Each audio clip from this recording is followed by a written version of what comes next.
So the very first thing that we want to talk about is the difference between the object mode and a component mode. Imagine we have a situation like this. I have a cube in here, and this cube that I have, it's basically currently I can select it, and I can have actually another cube next to it, and I can select that one. And this whole thing, basically we call it the object mode, because we are able to select the objects of our scene. There are two other modes in Maya. One of them is called the components mode, that is basically selecting the specific components of an object. And then there's another mode that, we don't really use it as often, but that's called the hierarchy mode, which is a little bit more difficult to show, which is basically when I select an object, it selects all of its children and everything. Let's not worry about that overly, at least for now. For now, let's just talk about the difference between the object mode and the component mode. So the object mode is the default mode that you have been seeing so far. If I want to go to the component mode, I'm going to hold the right mouse button over an object, and then this marking menu pops up that is basically allowing me to make a variety of selections. For instance, I could select faces, or I could select vertices, edges, UVs. I could go to vertex trace mode, multi-mode, invert selection, so many different things in here. For the time being, I'm only interested in 3 of these, which is basically selecting edges, selecting vertices, and selecting faces. So basically 3 modes of selecting the singular vertices, which are basically the corners of an object, a polygonal object, selecting the edges, which is the connection between every 2 vertices, and finally faces, which are basically the planes or the actual polygons. So I can actually select each of those individually.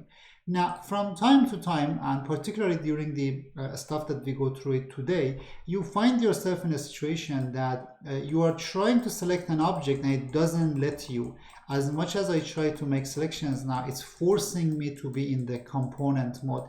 And that's because one of the tools that you have been using has pushed you entirely into the component mode, and you have to come out of that component mode. If you're using a Windows machine, you can press F8. It's just going to take you back to the component mode. If you have a Mac machine, you have to press the function F8. And if you don't want to use the hotkeys at all, you can just go up here where there is the Windows menu.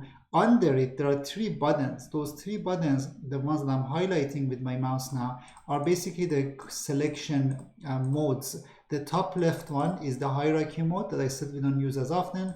The middle one is basically the object mode. That's the one that's the default position. And then finally, the last one is the component mode. So if you are stuck in a situation like this, you basically go up here and you select the object mode, making sure that you can select your objects.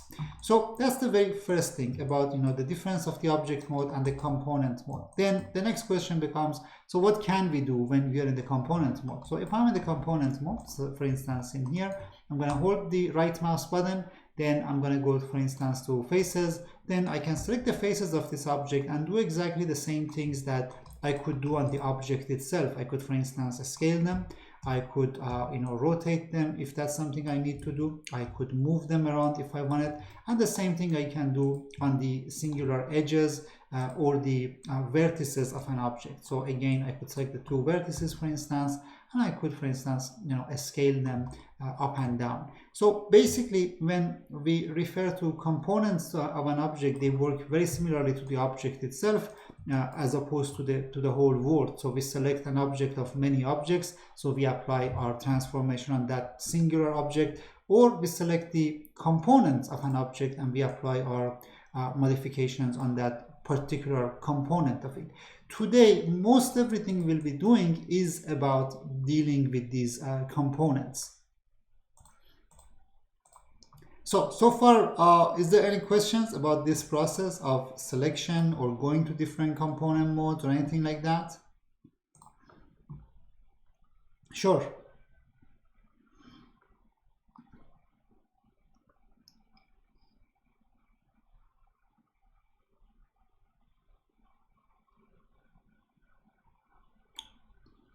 That's yeah.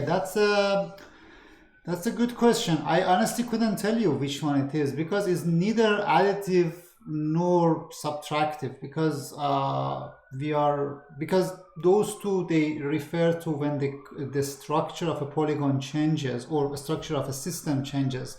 In here, if you think about it, at least for the samples I showed you so far, this object has 8 vertices, and after all of my modifications, there are still 8 vertices in it. They haven't changed, so I haven't added anything to it, or I haven't removed anything. We will see other tools today, such as this one, where I actually end up, adding a series. So this is obviously an additive modification. Or we'll see tools such as, for instance, this one, when I select 2 vertices and I can merge them together and they become one. So that's basically subtracting. But the ones I'm dealing with up until this point, yeah, they're just basically transformations that they just move stuff around. They don't really make any changes. And the reason I call them move is simply because it doesn't matter whether you're translating, scaling, or moving, and no matter what, the only thing that is actually happening is the movement of vertices. For instance, if I select this face and if I scale it, this face rather, if I scale it like this, what happened is that these vertices, they used to be somewhere else, for instance over there, and then they are here. So it's only based on the movement of the vertices. So I can't really be sure about your question. I would say it's neither nor in this particular context, I'd say. All right, so let's move on with other things that we want to be doing here. So this was about the use of components. Now, the next thing I want to be doing is, the beginning of it is going to seem a little bit confusing, but then you will see the value of it. And that is that I want to make myself a shelf, just like the shelves that we have up here, or we have for, I don't know, curves on surfaces, animation, whatever. I want to make one of these shelves for myself, that this shelf is going to be specific to the things that I need. So as we go along and I add the stuff to it, we also learn what do they do and what's the point of them. The very first thing that I want to show you in here is that if you go to this top left corner where you see that little gear next to the shelf, this little button, if you press on that, you can actually get your shelf editor. And if you get your shelf editor, what you can do with your shelf editor, for instance, is that you can switch the mode of it. So you can go to the options, for instance, in here, and you can say, show me only the icons, or show me text only, or show me icon and text below it, or maybe icon and text beside it. So you can basically modify the look of your shelves. Now I want to set that to be icon and text below it. So this was through pressing on that little gear button on the top left corner of the shelf, where there's under the modeling pane. I keep opening other windows simply because I know you can't see my mouse button. And for that, I have to actually make sure that, I wait for some sort of indication, for some sort of cue that I know you have seen where I'm clicking. So here, I'm going to click in the shelf editor, and I'm going to make it in the options to be icon and text below it. Then I'm going to come in here, click in here one more time. I'm going to click on it. I'm actually going to select the new shelf because I want to make myself a new shelf. So here I'm going to say, click on there, new shelf. It's going to pop up a message saying what's the name of it. I'm going to say my polys, or whatever that you want to call it. This is my shelf that I'm going to put my own stuff to it. These shelves, they really help us in order to organize our stuff and having a lot of shortcuts readily available to us. So here I have a shelf that is completely empty. I'm guessing everyone managed to reach here. Is there anyone who couldn't figure this part out, or is still struggling with it? Okay, that seems like everyone got there. Now, if you want to add anything to this shelf, you have to actually find it here within your menus. You have to actually go to the menu that you want to do something, and then you can add it. How do you add it? You hold the Control and Shift button, or you hold the Command and Shift button if you're using a Mac machine, and then you click on that menu item. Let's say I want to add the cube in here. So I'm going to say, hold the, go to the Create, go to the Polygon Primitives. Here is where my actual cube is. I'm going to hold the Command and Shift buttons and press on the cube, or Control and Shift and press on the cube, and then the cube gets added to my shelf, and I can now press it, and it basically makes a cube for me. I can similarly go to create polygon primitives. In polygon primitives, I'm going to hold the Control Shift or Command Shift if you're using a Mac machine and press the soccer ball, and it basically adds a soccer ball in here. So if I press that, it basically makes a soccer ball for me. So this way we can actually populate our shelf with the stuff that we need. Let's say I'm just going to add a few objects randomly. So I'm going to add all of these things. Some of them we don't even know what they do. So here we added all of these things. So we have a lot of random stuff in here. And if you want to clear our shelf, we just click on these and we say delete. Right click on them, delete, delete. Right click on it, say delete, right click on it, say delete. So delete everything that you have in your shelf. And now that we know how we can make shelves, I'm actually going to get started with building my shelf, the stuff that I know I'm going to need as my polygon tool set basically. Before I do that, any questions up until now? Is everyone feeling comfortable with these? Yes, on the top left corner where the shelves are, like right under this menu, there is a little gear button. Let me hold my mouse button over it until the tooltip opens up and it says menu of items to modify the shelf. So you click on that, and then over here it says one of the options is a new shelf, which basically allows you to create your own shelf of objects or tools basically.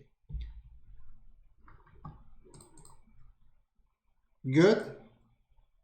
All right, so let me go to here. Now, the next thing that I want to do is I actually want to populate this shelf with my particular tools. The tools are this. The very first one is I want to add from the create polygon primitives, I want to add a sphere, a cube, a cylinder, and a plane. So the 4 items that I care about from here are a sphere, cube, cylinder, and plane. Everything else is also in there, but I don't add it to the shelf because they are not used as frequently. Of course, we still can go to the menus and do things, but the shelf is for us so that the most common tools will be there. So the most common tools are going to be a sphere, cube, cylinder, and plane. And obviously they create a sphere, they create a cube, they create a cylinder, and they create a plane respectively. So when we use them, they just build these objects for us. Yeah.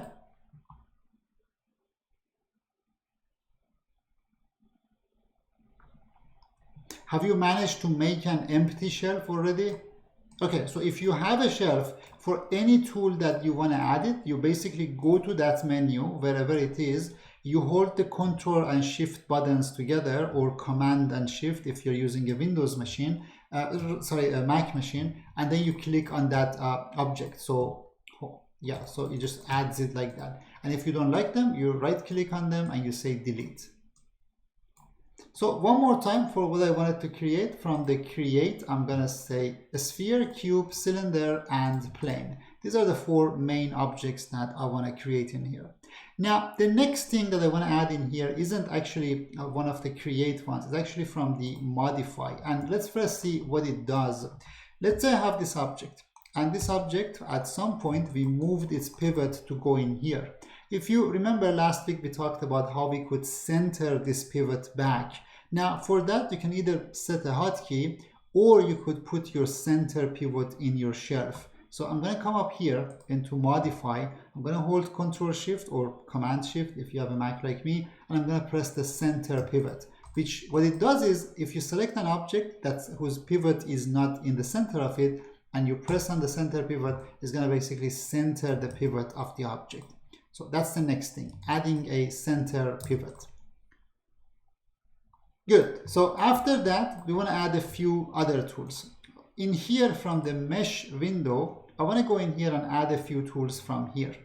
The very first tool is combine. So I want to add combine and separate. Both of them, I want to add them in here. So I'm going to hold the Command and Shift or Control Shift, combine and separate.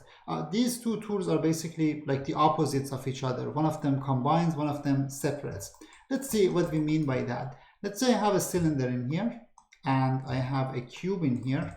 And then what I could do is I could actually go in here and say combine them. So it basically makes one object out of the 2 of them. These 2 objects are now treated as if they were parts of the same object. And if you have a situation like this one, where you have objects that are parts of the same, while still have separate elements, such as this one to the right or this one to the left. So if you have objects that are the same, but they still have some sort of separation between them, you can press this. Go on. You hold the right mouse button and you go to component selection. So you hold the right mouse button, this marking menu pops. In the marking menu, you select edges, faces, vertices, or whatever else that you want to do. Guys, I should mention that, while we are doing the lab in here, again, feel free to ask any questions that you want, or if for any reason you're shy about asking questions, there is another channel on Discord called Lab Feed, just above the lab lobby, which is a text channel. You can just type your questions in there. I keep an eye on that as I'm going through the lesson. So here we have these objects that they're both parts of the same object, yet they are separate. And because of that, I could actually call this function or this tool, which is called separate. And when I press it, it basically separates them from each other. I'm sure everyone has figured this part out, but using them in the shelf is just a way for us to make shortcuts. It doesn't really make a difference in what you are doing. So if you select the two of these and you go to mesh and you say combine, it's exactly as if you selected them here and you press the combine. They both do exactly the same thing. The shelf doesn't really have any other feature for us in here. So again, I select both of them, or actually I rather select one of them, and they both are parts of the same object. So I can go to mesh and I can say separate, and that basically separate them to two pieces. So let's go ahead for adding another object, or rather another action to our shelf in here. So I'm going to delete all of this. I'm going to make myself a cube again. I'm going to put this cube in the middle, and then what I'm going to be doing in here is I'm going to go to the mesh. I'm going to hold the Command and Shift or Control Shift, and I'm going to add the smooth, which basically is a way for us to theoretically or technically speaking tessellate an object, or basically smoothen up an object. So I'm going to add a smooth, and let's see what a smooth does for us. When I press on it, it basically makes a smoother version of my object. Now, before I move any further, I want to talk about this smooth. How does it work, and what are the attributes of it? On the right side of your screen, you will have these three buttons: channel box, modeling toolkit, or attributes editor. Channel box, modeling toolkit, or attributes editor. So on these three, I want you to switch to the channel box if you are not there. And in the channel box, I want to show you something so that we understand how these things, they basically work. So in the channel box, on the top of it, you will have your transformation information. This is the translation, this is the rotation, and this is the scale, as well as something for visibility, which basically makes your object visible or hidden. Then under that, you have something called inputs. Let me show you that in a brand new cube. So in a brand new cube, when you go to the inputs, it says, of course,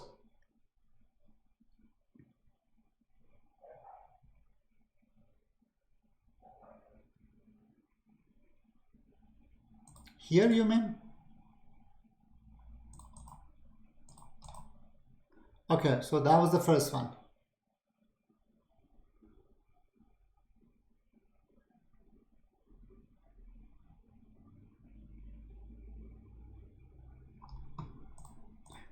You press in the middle, you go to the hotbox, so you hold the space in the middle, you hold the space button, you click in the middle of it, and then you go to perspective mode.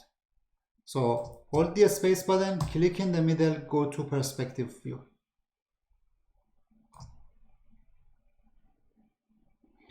Again, you hold the space button, the hotbox pops up like this, then you click in the middle, and then you go to perspective view.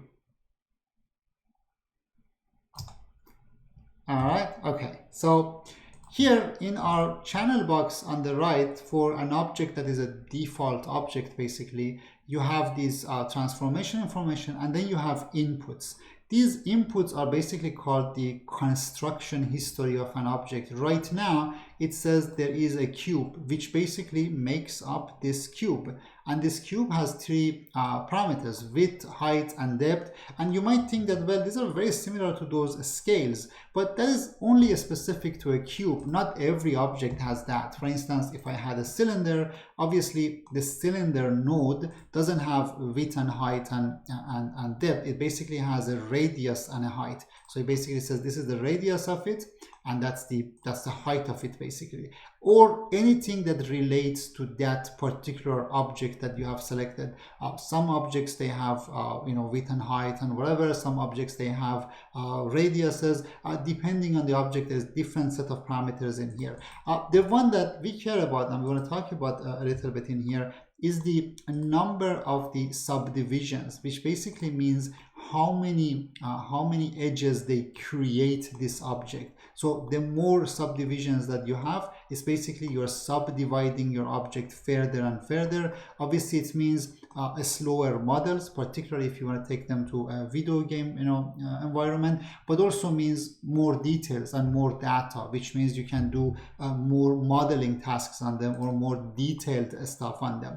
Now, the reason I wanted to show you this is simply because that is a very similar thing to what a smooth basically does. A smooth basically takes a model like this and then approximates between every like 6 vertices basically. So in a situation like this one that I have no subdivisions, such as this one, let me go ahead and make another cube so I can put it next to this one so we can see them side by side. So I have two cubes. Let me show my wireframe. In one of them, I have a lot of subdivisions, such as, for instance, this. And then in one of them, I don't have a lot of subdivisions. So when I try to smoothen this one up, I press the smooth button. It makes something like that one. And then if I go to this one and I press the smooth button, it makes something like this one, which is basically taking into account what the model used to be and how I'm going to make it smoother, for instance.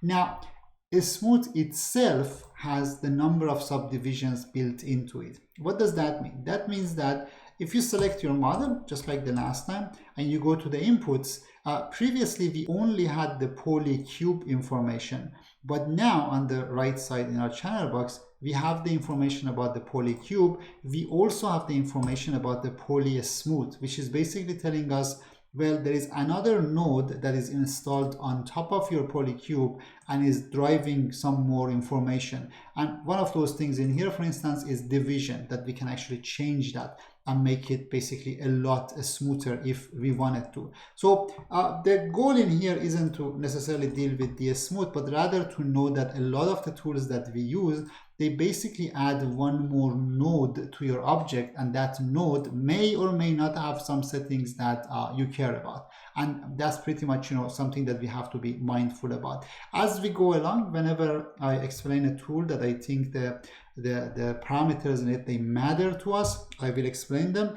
Some of them are very, very specific. They would come into very specific situations, so we don't really need to worry about them right now. And some of them are very, very common, such as the divisions of a smooth, which is something that we kind of needed every time that we make a smooth. So I will go through these as much as I can.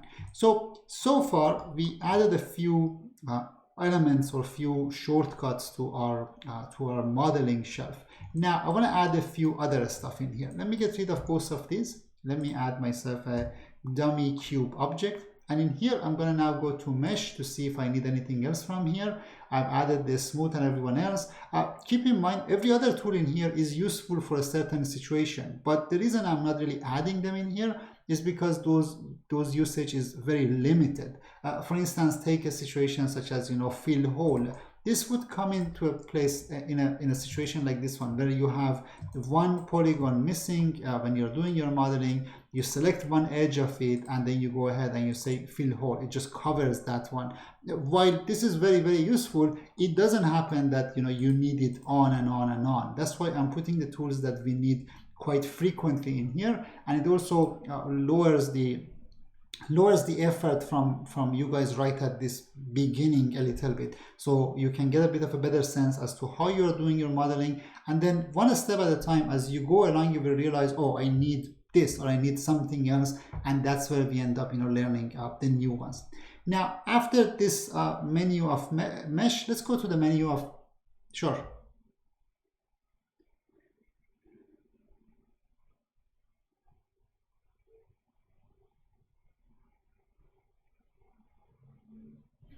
Yes. Yeah, that's a very different topic, but let me explain it to you guys how it works. When you build an object, for instance, a cube, this cube has a polycube into it. And if you add a smooth, that one gets added in here. And if you add, I don't know, another smooth, then that one gets added. These things, they keep building up in your inputs, and that's what we call the construction history. This is the construction history of an object, that it was a cube, and then it was a smooth on top of it, and then there was another smooth on top of it. Let's say I had another object in here, and then the two of these, they had a, let's say they had a combine on them. Then if I select this object, it says it was a polycube, it had a smooth, it had another smooth, and then it got united with another object, so on and so forth. This whole process we call the construction history of an object, and this construction history by default is on. The option for it is up here. I don't know if you guys can see where my mouse button is, but when I'm clicking, it would probably show you that by default this construction history is on, and we kind of keep it on. However, when you duplicate an object, that is not on by default. So if you want to turn that on for a duplicate, we do this. Let me go back a few steps so I know where I am. So here, where I have separate objects. So here's an object that I want to duplicate. And when I hit Command D, you see that the input graph basically disappears. Or if I press Shift and D, the duplicate will transform again, that disappears. If you want to maintain the construction history while you are duplicating, you have to go to Edit, Duplicate, and go to Duplicate Special. And this little box next to any menu in Maya is called the Option box. So I'm going to click on the option box, and once the option box appears in here, you don't really need to do anything in here. The only thing that you really need to worry about is that I'm going to turn on this input graph. I'm going to make sure that when I duplicate, it's going to duplicate and maintain the input graph, all the different inputs. So that is in Edit, Duplicate Special, and in the Duplicate Special, you're going to go ahead and say Duplicate Input Graph. And if you do that, every time you make a duplicate, it basically makes a copy and maintains all of the inputs in here. If that is important for what you're doing, you can just do it like that, and you can keep the input graph, or basically you can keep the construction history of how this object came to be. Basically, it was a cube, then it became something else, and then something else. This is actually an important thing to understand, that this is a specific to Maya, this situation right now. If I showed you this model right now, this one, what do you think this model is, or how do you think this model was built? Can anyone make a suggestion? Basically, it's a sphere. That's exactly what it is. Like if you want to send this object from this software to another software, let's say you want to send it to Unity 3D or 3D Studio Max or Houdini or anyone else, this is basically a sphere. And the way it is built is based on the position of the vertices in it. It has these positions, and based on those vertices, there are edges between them, and the edges between every few of them, basically there is a face, and that's how the object gets built. But the process of building it is unique only absolutely to Maya. And if you were making it in 3D Studio Max, the process over there would belong to 3D Studio Max. This, what we call the input graph, is a series of nodes that they basically get put together, and based on that they build an object. It helps us to be able to navigate back and forth between the different settings that we had even in nodes earlier on, or change some of the settings of nodes earlier on. And if we don't have the construction history, we'll end up with an object that is just based on the vertices and the edges and faces. Of course, as you're modeling, one step at a time, you go further and further away from using the input graph that is older and just sticking to the most latest ones. And that's why as we go along and our models, they get heavier and heavier, from time to time we do this delete by type history, which simply says delete the construction history and treat it like the object that it is. Whatever it is, just a bunch of vertices and bunch of faces. If you want to maintain your input graph during duplicates, like I said, you have to do a duplicate special, assuming that in your duplicate special you have kept the input graph on. So for me it is on now, so every time I hit Control Shift D or Command Shift D on Mac, it basically maintains a new series of stuff for me, which makes my new object. Now, going back to what we were doing, we have this object, we applied the smooth on it. Now we want to go to the edit mesh and we want to add a few of the tools from the edit mesh into our shelf. What I want to do in here is this. I want to add like 4 or 5 different tools at once, and then I want to explain what each of them does. So if you don't mind, do this with me. You know, as I go along, you add those tools as well. So I'm going to hold the Control and Shift or Command Shift if you're using a Mac machine, and I'm going to say from the edit mesh, I want to add bevel. That's one tool. Then I want to come further down. I want to add extrude. That's another tool. Then I want to add merge. That's the next tool. So far I have added bevel, extrude, and merge. Then further down in here, I want to add delete edge. So that's another tool that I want to add. Further down in here, I want to add duplicate. And then finally, I want to add extract. So from the top, we added bevel, we added extrude, merge, and then after that delete edge, I added that one, then I added duplicate, and then finally extract. And these are the tools in here: bevel, extrude, merge, delete, duplicate, and extract. Is everybody up to here? Did everybody manage to add this 6 in here?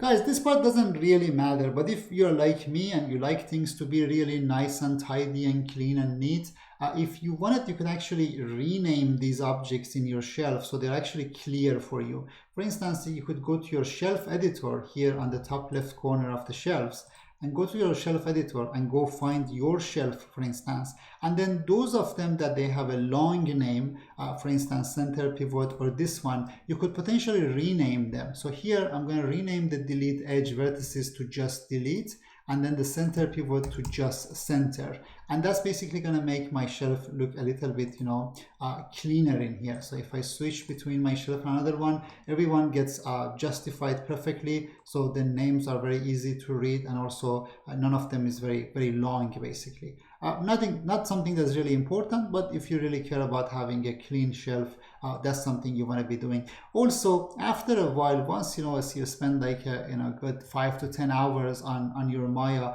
you won't really need to see the names anymore. You will begin to recognize the titles. So you could basically use it like this, because you will know what these guys they do by just looking at them. Maybe you want to keep the text below it for the time being, but then after a while you don't really need to do that anymore. Now let's go to see what we have done with these 6 new tools that we have added: bevel, extrude, merge, delete, duplicate, and extract. So here I'm going to come into here, I'm going to say I have myself a cube, and in my cube I'm going to do this. I'm going to say let's select these edges at the top. I'm holding the shift to add selections, so I can select one, hold shift, click another one, another one, another one, or I could select everyone on the top and then hold control and deselect some of those, so I end up with this selection on the top.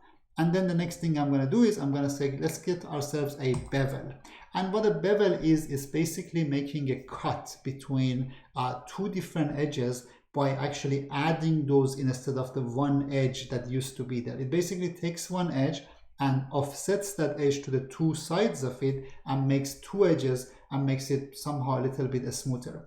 Now, just like the other tools that we have seen today, this tool also has some settings in here. So for instance, if I select my object and if I go to the input graph and I go to the bevel, I can see that it has some settings. The one I'm interested in, for instance, is the segments. And if I increase the segments, it basically changes the number of segments that are creating my bevel basically. Also basically makes it smoother. By the way, if someone is wondering how am I changing this value in here, what I do is if I click on the property that I want to change, let's say this one, segments, I select it, then I come to the middle of my screen and I middle mouse drag. When you middle mouse drag left and right, it basically changes the number in the property that you have selected. So if I select this other one, I can do the same thing. If I select the other one, I can do the same thing in here. So that's how you basically change the values in here if you want to do them interactively. Otherwise, you have to go in here and just type numbers 5, 8, 12, 6, 5, whatever. If you want to just interactively change them, you middle mouse drag, and that pretty much changes the number in here. This is good so far. We managed to understand how bevel works.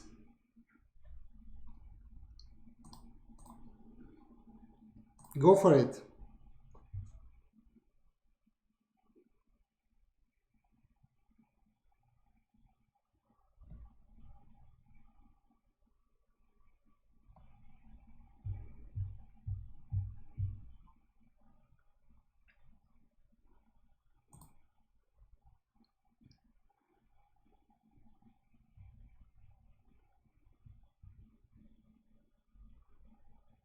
Of course, there's so many edges out there that you don't really need them for your object. And there are a few different ways of it, but for the most part, it actually comes down to the designer themselves, that they actually have to manually keep an eye on it.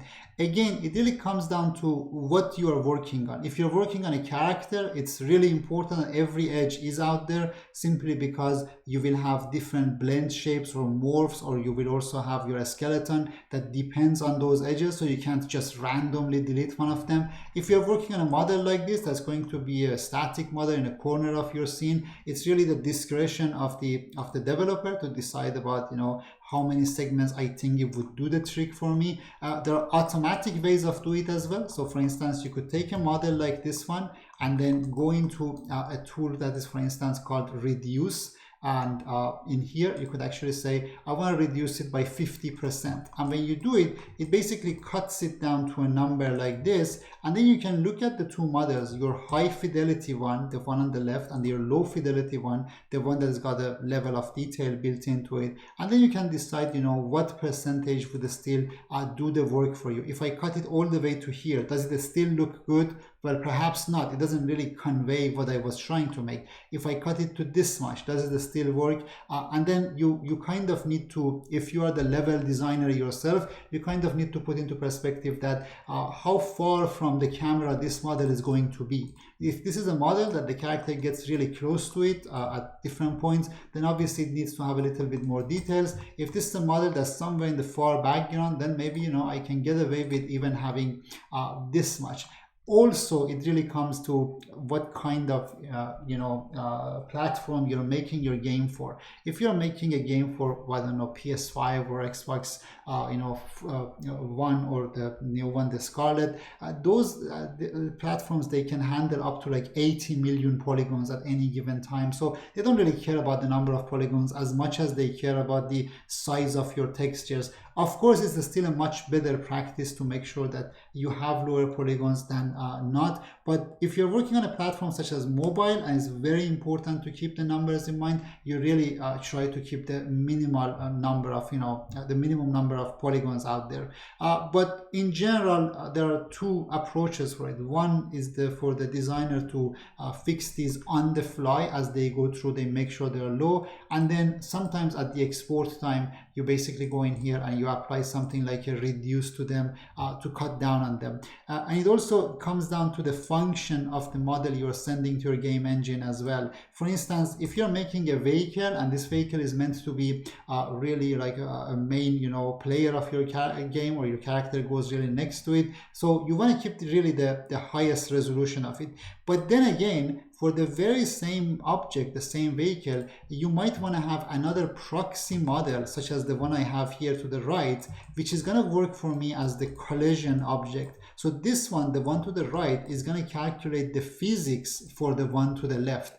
And if that's the case, then I can stick to the one to the left for my actual rendering time, but I can depend on the one to the right for my physical calculations or collision calculations. And that's something that we call a level of detail, for instance, that you use different levels of details for a model for different calculations at different rendering time, at different distances from the camera, and for calculating different processes such as rendering versus physics.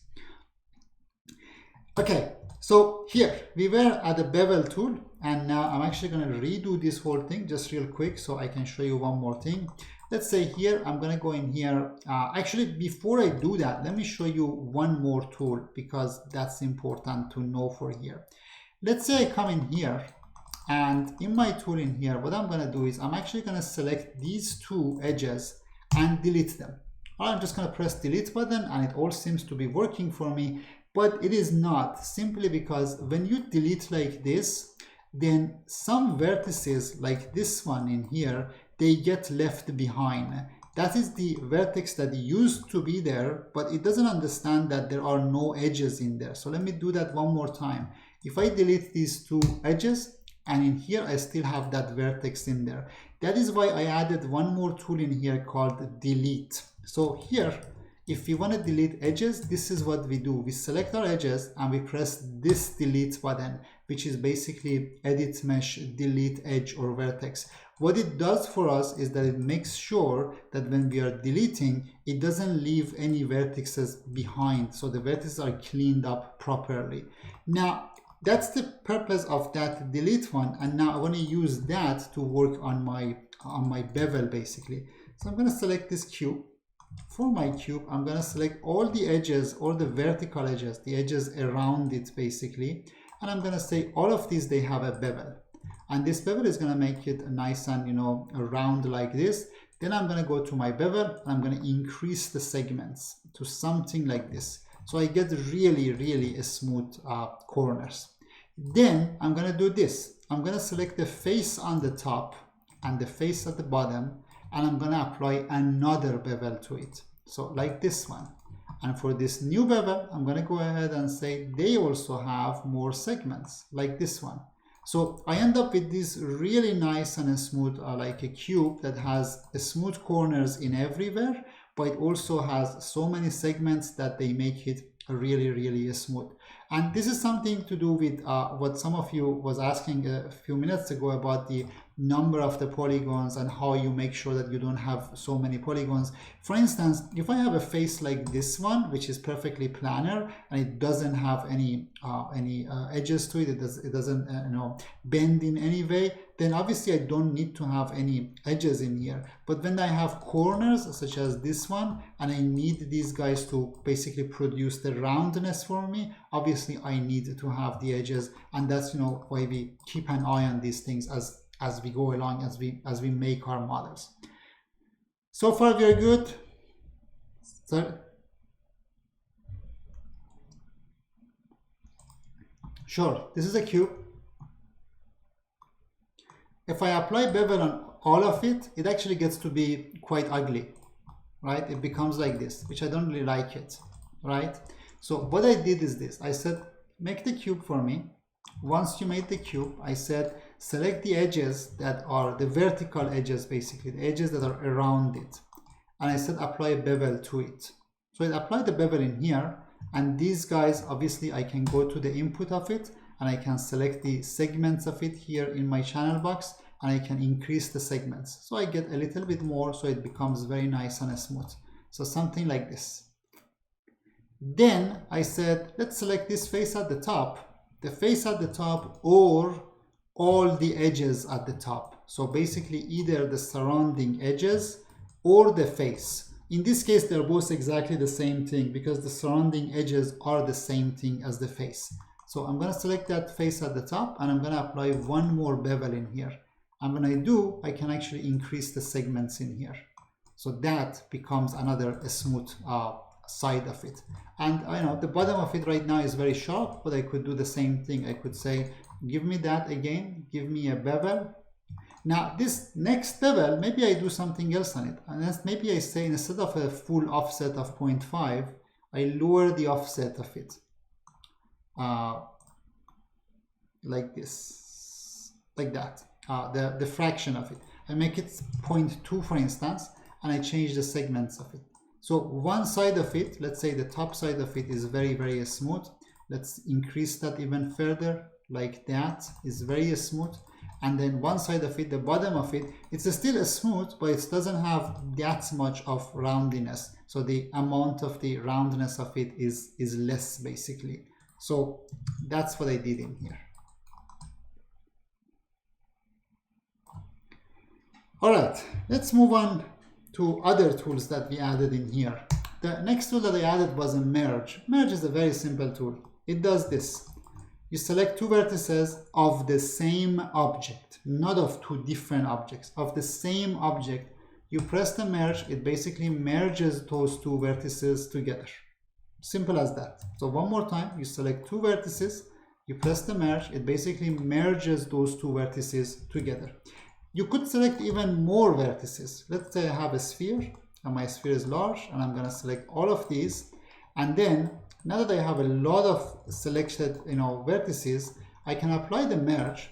And when I apply the merge, this little window pops, and it says, what is the distance that you want to have as a threshold? Basically, it's asking me to what distance the vertices should be far away from each other for me to merge them. If this number is very small, such as 0.01, it means only merge those who are perfectly near each other or right on top of each other.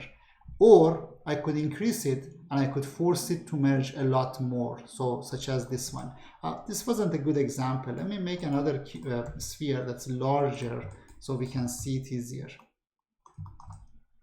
So here, these vertices, I'm going to merge them. And I'm going to say, let's increase the number a little bit at a time. So 0.1, so those that fell within a 0.1 distance of each other, they got merged. 0.2, all of them, they got merged. 0.12, a few more. The number is very sensitive in here for some reason. So 0.16, a little bit more. So the number, the sweetest spot of it is somewhere near.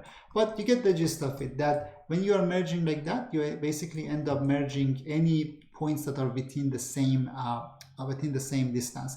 If you select two vertices like this and you hit merge, it just merges them together. And the reason for that is that within your merge, there is actually a setting in here in the option box that says always merge for two vertices. So for two vertices, it doesn't matter how far they are, just merge them. All right, so don't care about if they are far or they're close or whatever, just merge them together. But for more, worry about the distance between them. So that's about how we use merge. Now let's move on to the other tool that we added in here, and that is an extrude. So an extrude does this. You select the face, you go to the extrude, and you extrude it out. You select the face, you go to the extrude, and you extrude it out. You select the face, you extrude it out. So on and so forth. Whatever that you're trying to make, you can simply basically select the face, and that face you can extrude it out. Now, you could also select multiple faces, such as this, and extrude them out together, which obviously make this. But if you're doing this, and obviously they're attached to each other, you can actually go to the settings of your extrude, which in this case is this last extrude that I had. And in this last extrude, there is something called keep faces together. I can actually go to keep faces together and say, no, don't keep faces together, which means it will do the extrude, but it will do them independent of each other. So each face is on its own right now. Let's see this one more time. If I select this face and this face and this face and this face, just a bunch of random faces, and then say extrude, they're obviously working together. They're being scaled together and everything. But if I go to here and say don't keep faces together, then they get to be independent. So they are all extruded, but they are all separate from one another. This makes sense up until now?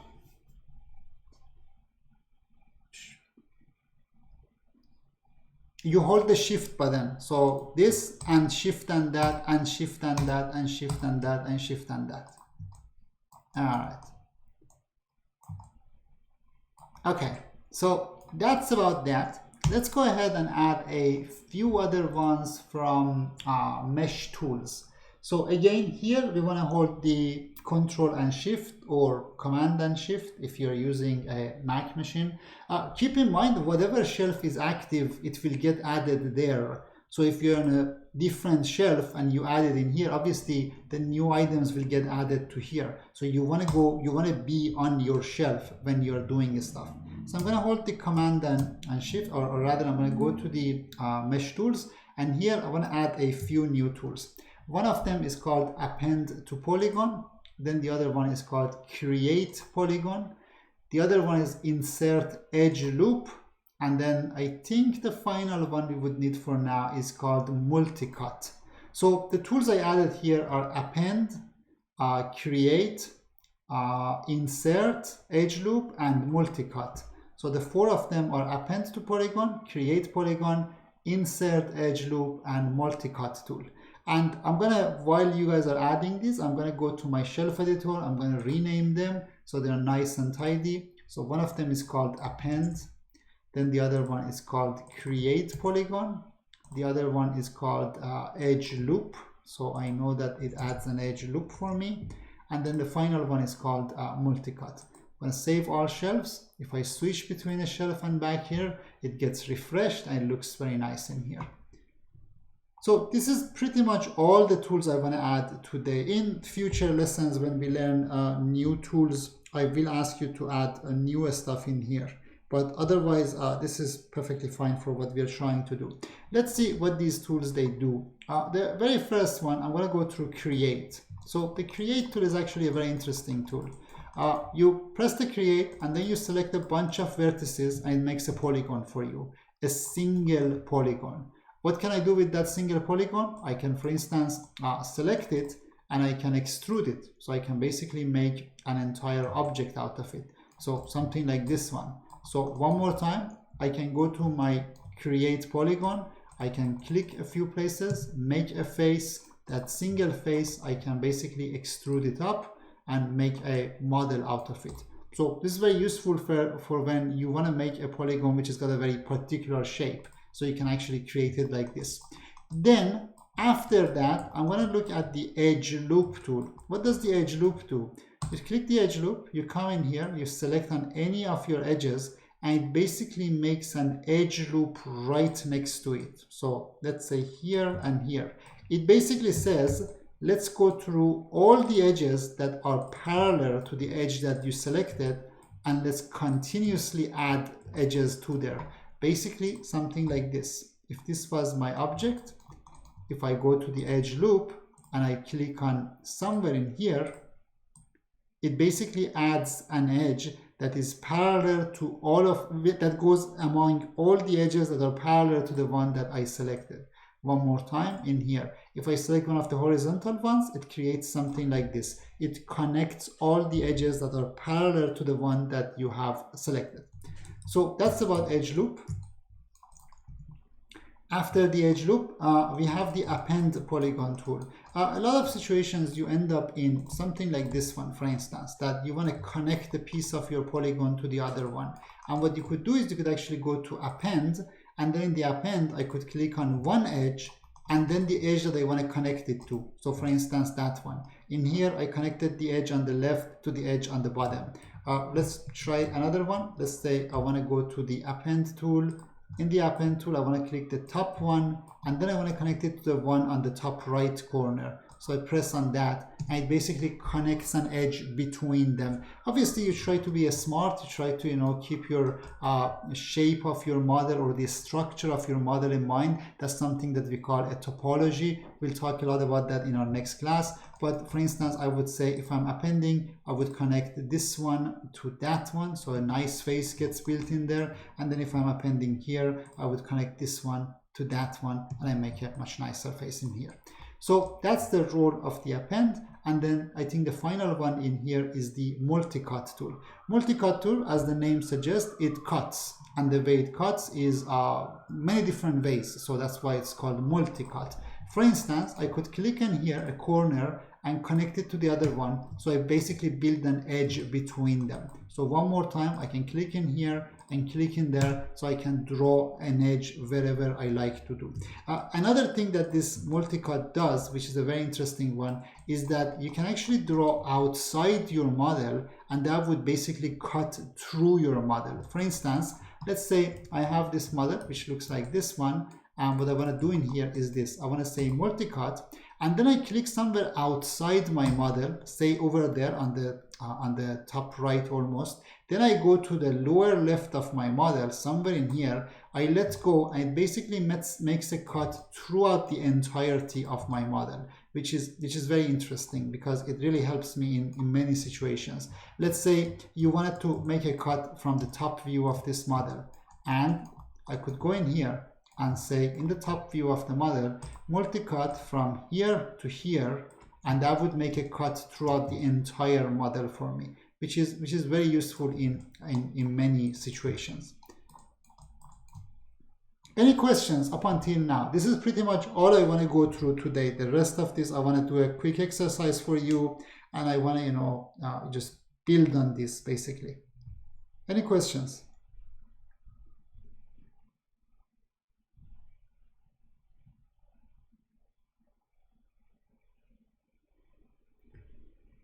Okay, so now let's look at all of these tools that we learned, and as well as some of the tools that we didn't learn, but they kind of make sense on their own. So there aren't really new tools or techniques. They're just more of thinking about the process and trying to come up with a way of doing them.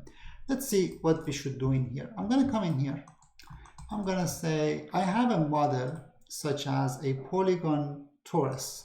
This isn't really something you should do. It's just something I want to show you. So you probably just want to, just be with me and just watch what I'm doing. So for this model, I'm going to go ahead and say I want to have less subdivisions, such as 16 and 12. So it becomes something like that. Then I want to go ahead and say the section radius of it is lower. So it becomes 0.3, something like this one.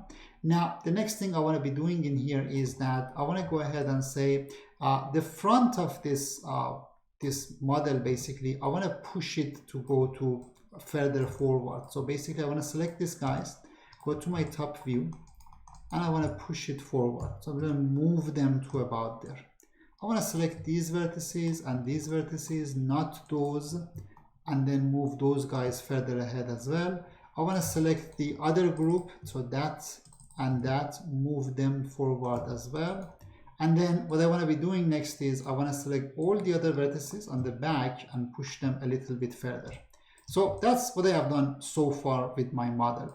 And at any point, if I wanted, I could just press the 3 button to see the smooth version of it, or I could basically go in here and really smoothen it up to see what I am doing. Keep in mind that this kind of a smooth, we do it at the end when we want to render our object, but the smooth that is by pressing number 3, we do it as we are modeling, so we can see it the way that it's modeled.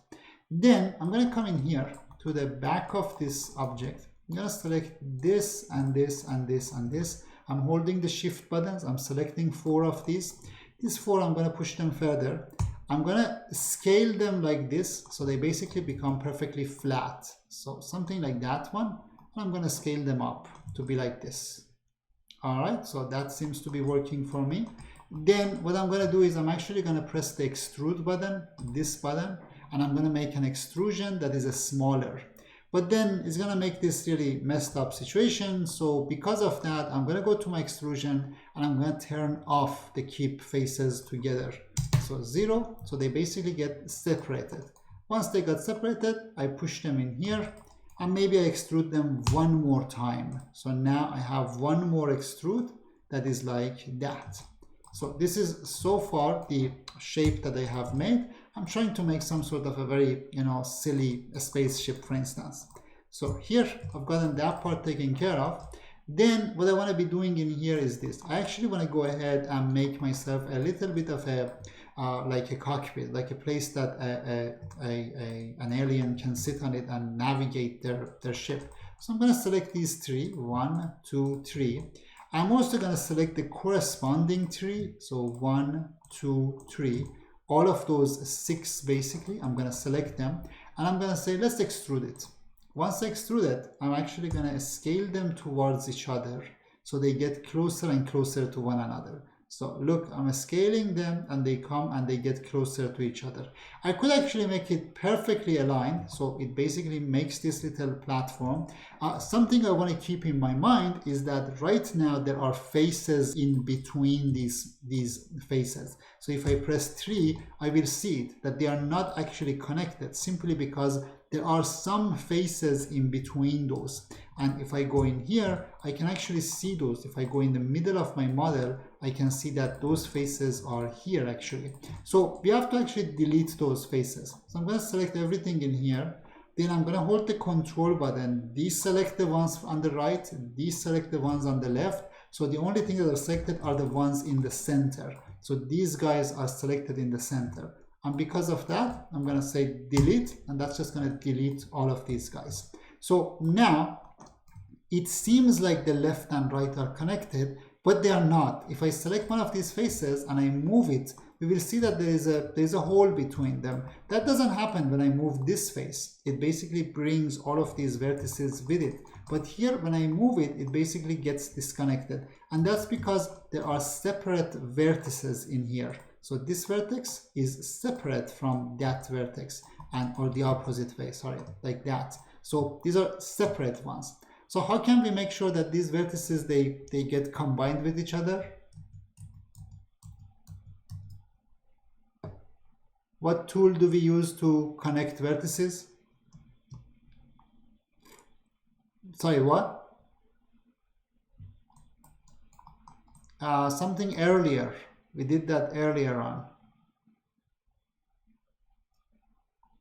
That was the merge tool. Remember, the merge tool basically merges two objects, two vertices together, which is here, and also we added to our shelf, merge. So here I'm going to select these two, I'm going to say merge, then I'm going to select those two, I'm going to say merge.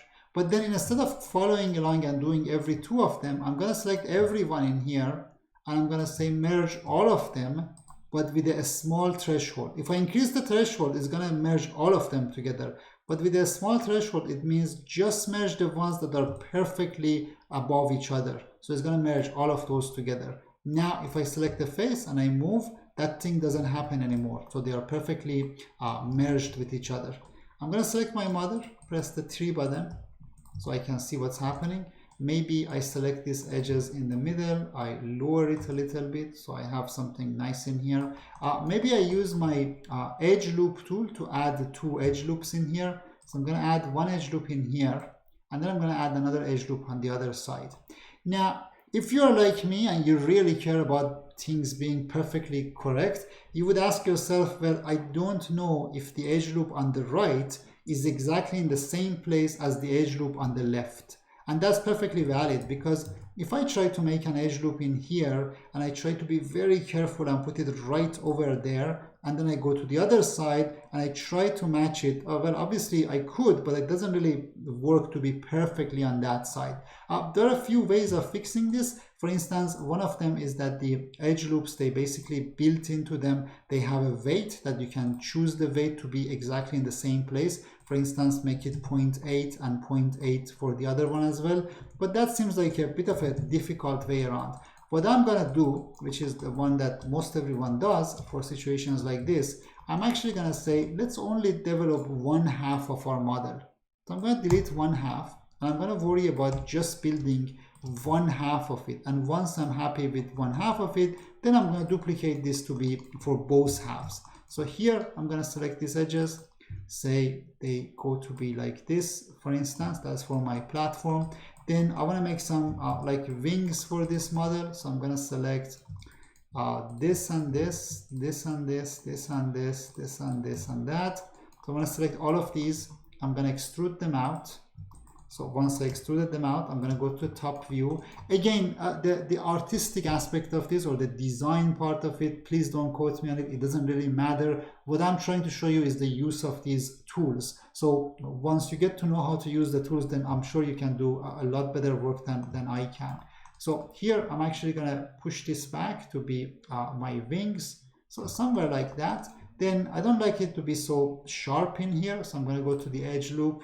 I'm going to connect in here. I'm going to push it a little bit further so it becomes like that. So it becomes a little bit nicer, something like this. And you know, I'm in my component mode. I'm moving stuff at the component level, so that basically does the work for me.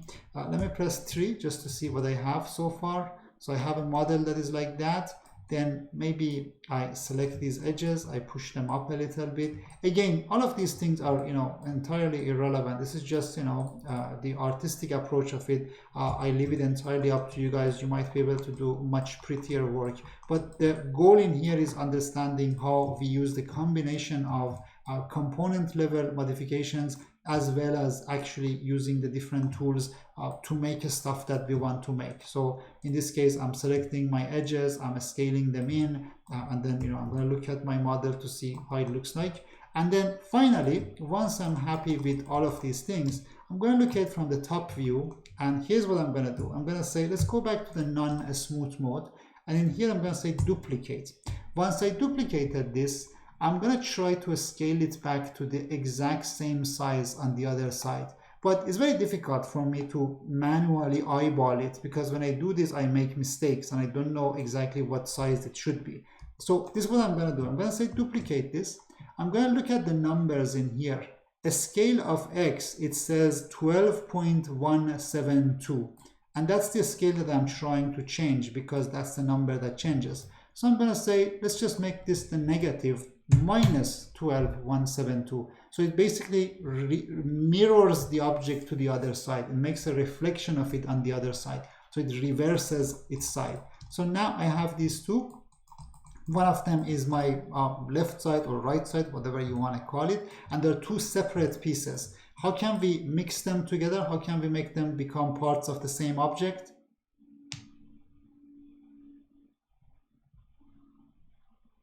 Which of these tools in here we could use? Before that, there was another thing that we used to combine two objects. What was it called? Combine.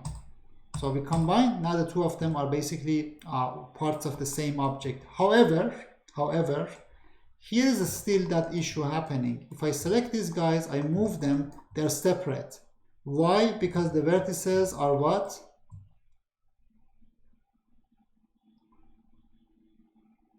Vertices are not merged. So once again, we could do the same drill. We could select every two of those, press merge, or we could select all the ones that they need to be merged, press merge and leave a very low threshold. Or we could do this, which is a very interesting trick. I'm going to select my object and I'm going to apply merge to its entirety, but I'm going to give a very small number to it, which basically means everywhere that two vertices are very close to each other, merge them, otherwise don't do anything. So here it merges, this one it merges, but everywhere else nothing changes. So one more time to merge everything in here and make sure all of my problems, they go away at once. Before this, I have to go back a few steps. So before this, to fix this, what I do is this. I select my model and I apply merge to everything, which basically says with a very low threshold, such as a 0.001, what it is doing is it's saying everywhere that the objects or the vertices are very close together, merge them together, otherwise don't do anything. And that's, you know, exactly what I wanted to happen. So I'm going to press 3 on it. It looks smoother now. Obviously, this is a very silly model, but it's basically using a combination of the tools that we learned so far. Any questions up until now?